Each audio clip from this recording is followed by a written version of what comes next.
Magandang araw nga para sa inyong lahat mga kahumis. So panibagong araw nga mga kahumis, panibagong vlog na naman ito. Ilang araw nga akong walang vlog dahil nga naman na busy ako. Kalalabas ko nga lang dito mga kahumis, nang mara ko nga yung motor ko, napakalinis nga dito. Kaso may mga basahan dito. Kanina nga pala kasi naglinis ako ng motor ko, kaya nga medyo malinis siya. Bago nga ang lahat mga kahumis, nagbibit nga ako ng mga sticker dito dahil naman may pupuntahan tayo.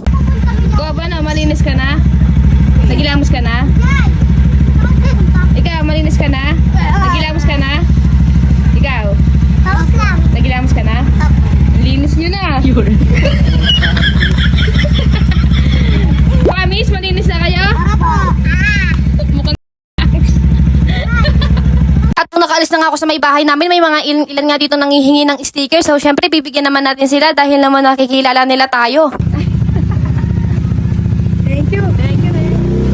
Dito naman mga kahumis, sa ibang lugar, meron din sa atin nakakakilala. Kaya naman bibigyan din natin sila ng sticker dahil naman nangihingi sila. Thank you po. Bad boy. Saan mo punta ba? Papasal. Papasal pa kayo?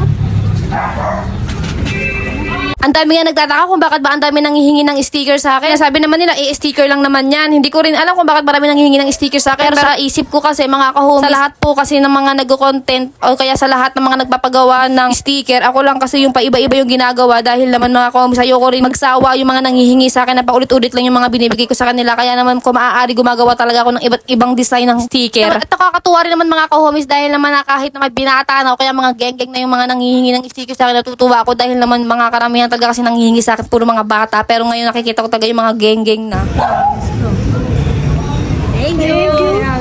Dito nga rin mga kahomies, may mga nanghihingi rin ng mga sticker dito. Wala talaga silang kasawa-sawa sa akin, kaya naman gustong-gusto ko talaga yung lugar na yon. At dito naman mga kahomies, kinabukasan ay pupunta nga kami ng SM dahil naman pupunta kami sa may Watson dahil naman wala na akong panggamit sa buhok ko. Ang gastos pala talaga kapag kulot ka, no? So usually talaga ang ginagamit ko sa buhok ko na lotion is ito.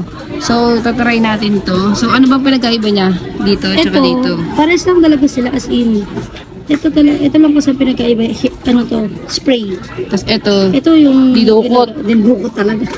Pero mas Tapos, maganda rin to. Meron na kasi siyang vitamin A tsaka E. Tapos, pwede rin siya sa perm hair tsaka sa natural curls. perm hair, ito yung buhok ko na yan. Yes. Kasi perm boost perm. Tapos ayan, yan o, ganun pa din. Katulad ng ginagawa mo, repeat the procedure until all hair is covered with Paano yun? lotion. Kukuha ng Kukuha ka ng ba ito and dulo. Tapos mag-spray ko, pwedeng kamay at pwedeng direct sa hair. Pwedeng direct sa ganito. Tapos push mo yun hanggang roots. hanggang sa ma-covered siya. Oo, tapos kailangan hanggang roots. Para ano din, Ma-bouncy. hindi, ano din yung, ano yung damage hair. Kasi ang dami mong damage, oh. So, pwede siya. May vitamin A and E kasi din siya nakakatulong sa ano. Prevent freezing. Yan.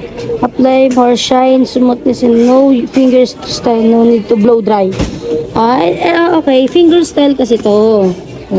So, same na same sila. Ang pinagkaiba, separate ito finger style. Okay, So, okay. ito naman tayo. Okay. Pili na kayo, guys. So tatry namin to guys. Nandito kami guys sa SM, dito sa Watson.